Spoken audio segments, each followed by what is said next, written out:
And Ellington is subbed in for Jackson. Smith outside, puts it up from 15, and Detroit again with the bucket. Smith Jr. working on his shot and now working to get going in the mid-range. The Hawks leading by 22. Outside Williams. Takes it off the glass. Williams has got 10 points in the game. Yeah, that play never gets old. The pick and roll will still be an offensive staple 100 years from now. Trust me.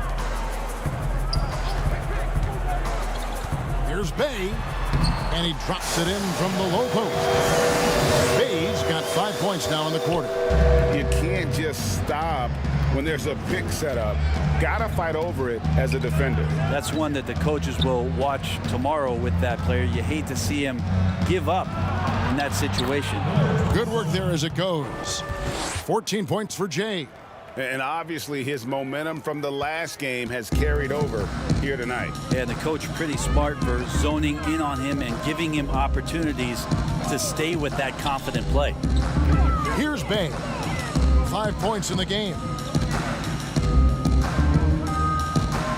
6 on the shot clock.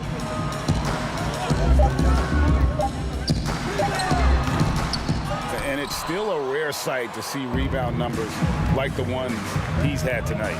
Well, this kind of effort will energize the team and get you going, just gobbling up every board. And defensively, guys, they've been unable to shut down the middle. Detroit's gone 3 of 5 with the long ball since entering the second half.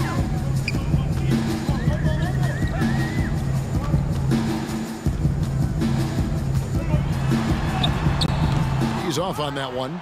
Maybe there are ways to contribute that don't involve shooting the basketball. That's the best way that maybe he can help them out in trying to win this game. That's pretty much not how they want to defend the three-point line. Somebody's got to shadow him out there. You just can't get tired of watching the way Young shoots the ball. I mean, what a fantastic release. And it's just limitless in terms of the range. That's what makes it so impressive. He's a small guy, he's quick, and he's got great handles. But he can heave that up from just about anywhere. And when he gets hot, it's something to watch. Smith the pass to Ellington. Pistons passing it around. Can they get it? And it's finished off by Smith as he lays it in. Smith's got 27. This is not a player who likes to be trailing in any game. That lights a fire. Williams kicks to Markkanen. Detroit with the rebound. Smith's got his 7th rebound here tonight.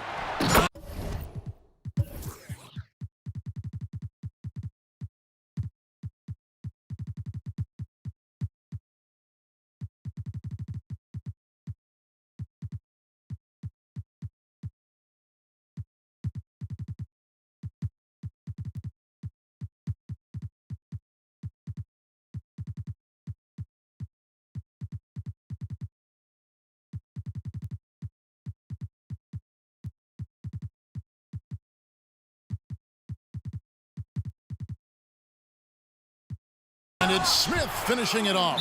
Point guard who can get up and fly. Dennis Smith Jr. makes some reservations.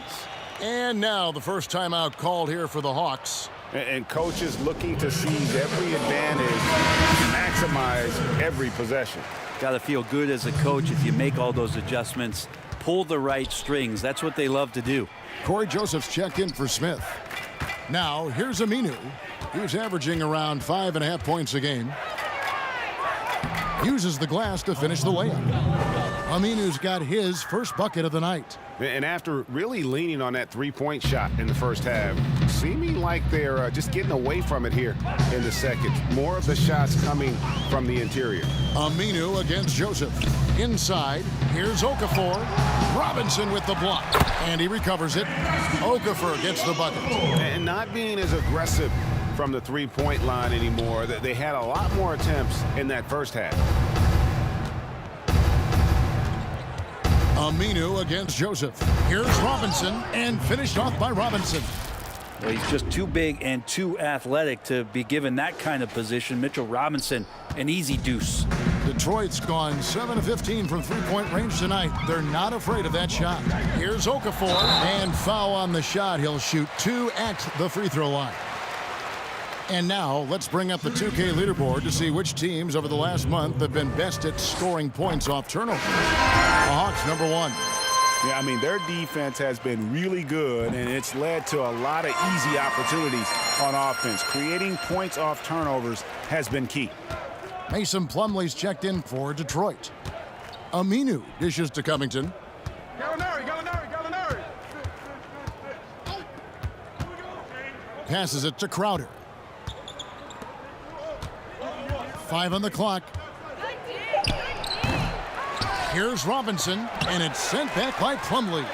Showing good shot blocking skills at times. Plumlee gets all of that one.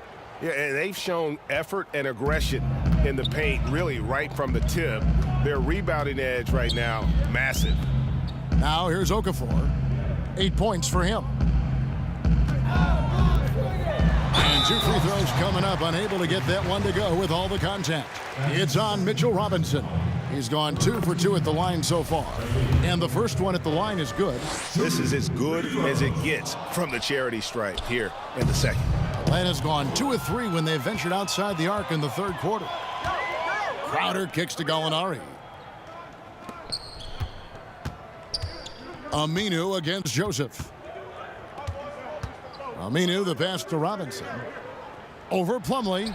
He hits the back iron and sinks the shot. Robinson's got 8 points here in this quarter. I mean, could we say he was playing possum a bit there in the first half? Because it seems to be a different guy out there, way more assertive. Aminu against Joseph.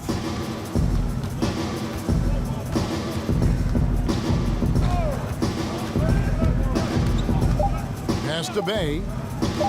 Over Gallinari. Bay gets the bucket. Bay's got his 3rd basket of the night. Where was the D on that one? Just too easy. And so it's Atlanta in complete command. Their lead at 28 points going into the break. The scoring has been tremendous, and they are shooting lights out with very high accuracy. We've got more in store for you right after this.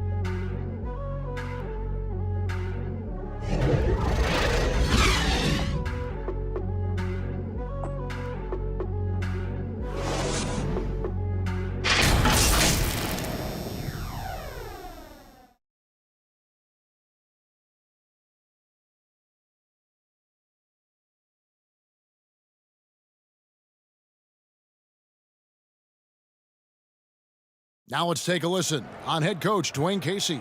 Don't give in for those semi-fast break and get mismatches. We got to sprint back. We don't want to have just give in to a mismatch. That's what they want. And Dwayne Casey extremely focused on what he feels are cracks in their transition D. Hey, creating space on the fast break. Something every team practices. They not only have to flip from offense to defense faster, they have to communicate much better. And with the 4th quarter upon us, time is running out for this game to become competitive. Corey Joseph is out there with Hayes. Then there's Okafor. Then there's Doumbouya. And it's Magruder in at the 3. That's the group for Detroit right now. And Brent, many players said shooting in the bubble was easier.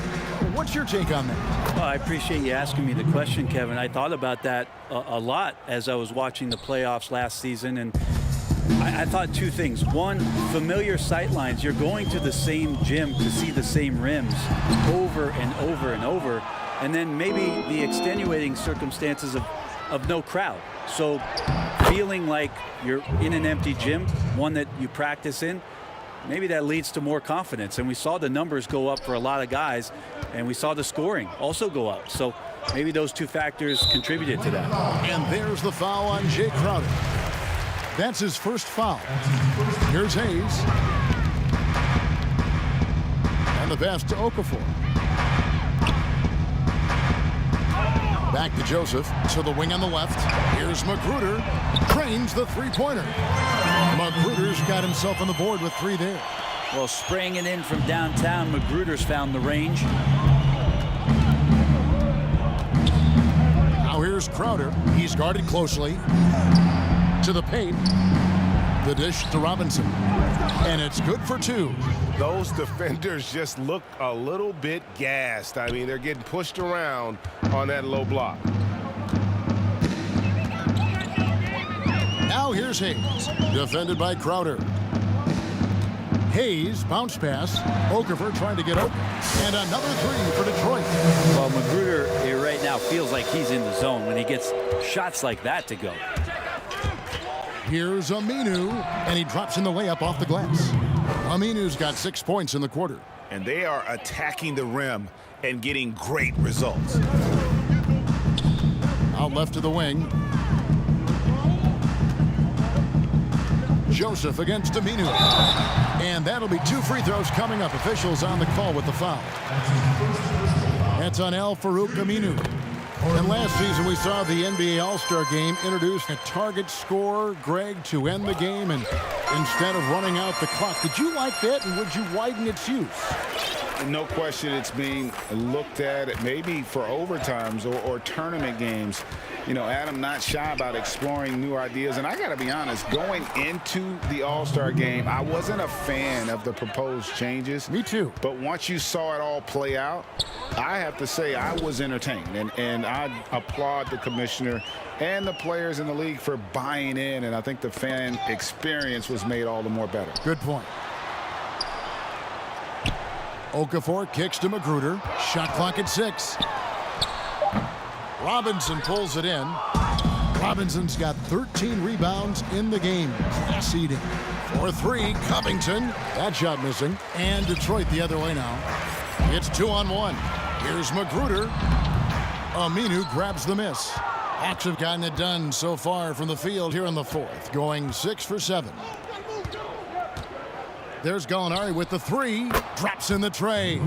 And that 3 ball from Gallo looks good. Just very impressive form right there. Pistons have gone 2 for 5 on field goal attempts in the 4th quarter. Out to the right wing. Poked loose.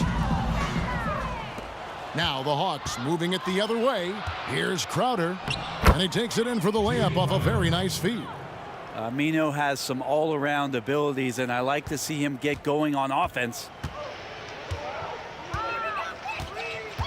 Now here's Hayes, defended by Crowder. Back to Hayes. They need this. Rebound, Atlanta. And it's out of bounds. They say it was last touched by Okafor. And let's take a peek at the players contending for a spot in the dunk contest this year. Each and every one of these guys can do amazing things around the bucket. And they will. I guarantee you that we're going to see things in this year's contest that we've never seen before. Those fellas have some tricks up their sleeve for sure. And you take a look at Smith. Some might say he's a long shot at this point, but you never know. Hey, stranger things have happened, and we'll just have to wait and see. So there you go. And as it's looking, this year's dunk contest is shaping up to be a fantastic competition. We'll keep you updated on the voting. No doubt it's going to be a good one, Kevin. We've got players on that list who'll do things that you didn't even think were possible. Yeah, that's a tough one. An experienced player in the pro game shouldn't be making that pass. So it's Detroit now. Now Hayes. Greg, you played against some terrific players, including the late, great Kobe Bryant. I'd love to hear your thoughts on playing against Kobe. I mean, his passing is still tough, I'm sure, for many to deal with because he was just taken from us at such a young age. But this guy was a ferocious competitor and someone who showed us in life and in tragedy that you need to make the most of every moment that we have here. You know, I just appreciated to really the fans getting to know Kobe once his career was over, because I think he was able to let his guard down a little bit and show us a lighter side, a more compassionate side. That is an excellent point. And finally they hit one. Allen's got 22 points. A superb offensive rebounder. Allen's long arms and feel for how to get positioning helps big time. Now, here's Grant. Okay. Man, Jeremy Grant is one of those guys that's capable of highlight dunks on a nightly basis. That time, vicious finish. Jay, he's covered by Grant. Locked up there for Allen. More from Allen. Can pile up points without wasting possessions. Very economical. Detroit's gone 2 of 3 in the fourth quarter from long range. Good shooting so far. Hayes the pass to Grant. Back to Hayes. Down the stretch of last season, Greg, we saw some teams resting healthy players, even ones out of the playoff hunt. And they got fined. But is the amount, which I think is about $25,000, is that enough to discourage that tactic? You know, I don't think it is. Not when team revenues are measured in the hundreds of millions. You got to do more to keep them honest, but by the same token, you know, if I got 100, 200 million invested in a guy, I want to protect my investment. And so if I can rest them here or there and prolong their career, I think my organization's all the better for it. Allen, and the layup's good off the glass. He's got 26. You really got to hit Allen if you want to stop him. Just so long and strong from there. Guys are looking for a spark here. Yeah, a cold stretch offensively for sure. Here's Hayes. And foul on the shot, so he'll get a chance at the line. That free throw good from Hayes. Stewart's checked in for Jahlil Okafor. Off on that one, so he goes 1 for 2 at the line. And the Hawks with possession. They're on a 17-7 run. Jay covered by Hayes. And Markkanen throws it down. And a long windup and strong follow through on the one-hand jam. Yeah, he's not going to mess that one up. Pass to Grant.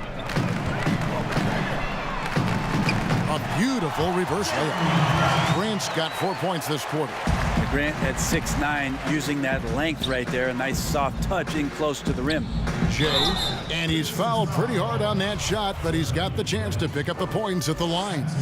Greg, we're seeing the game evolve. We're seeing more and more big men displaying perimeter skills. Do you like that, or is there a part of you that misses those days when it all played out inside the lane in a very condensed area?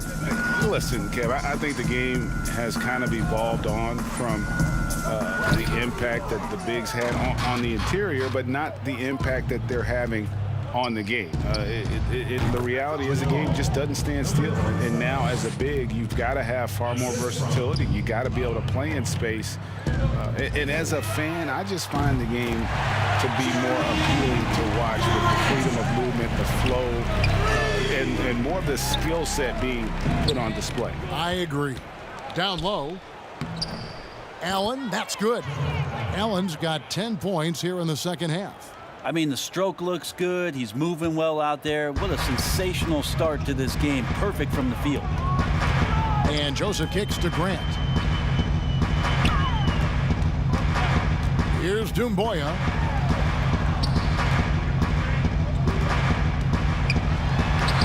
Allen with the rebound. Allen's got rebound number 17, if you can believe that. Outside, Markkanen. Tries again, and Allen with the layup. Allen's got 30. And now you see them starting to really work the ball inside. Joseph against Young. Now, here's Doumbouya. Tight defense on him. Here's Grant. Another three for Detroit. No doubt that Jeremy Grant wants to become a better shooter, showing signs of progress in his catch-and-shoot game. Passes it to Markkanen. That's in, coming off the assist from Young. 16 points for Lauri Markkanen. Can't talk enough about the subtleties in that setup right there. The assist, really the key to that entire sequence. And Jay gets the whistle that time. That is his first foul of the game.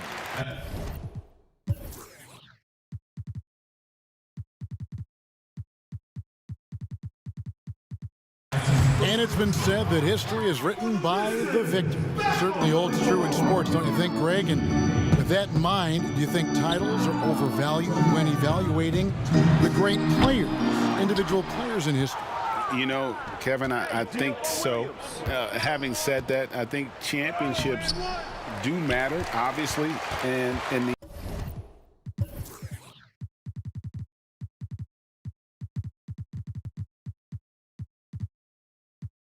NBA and basketball in general, one guy can have more impact, right? Because you only play 5 and you play both ways. So it does have something to say, but I don't think that completes the narrative. You know, there's some tremendously talented guys: Karl Malone, Elgin Baylor, Patrick Ewing, Allen Iverson. A lot of greats who never won it. It's easy to count those rings, but measuring greatness has to take in the whole picture. Hall of Famers, all of them. Gallinari, he's checked in for the Hawks.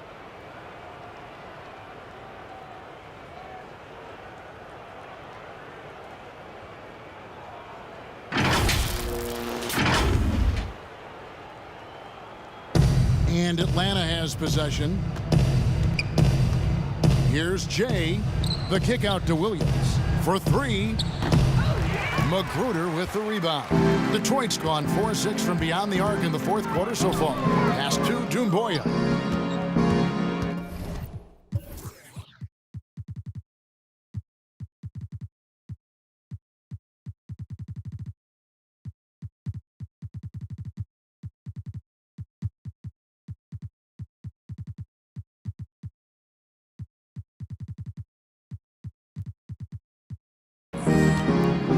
Back to Magruder.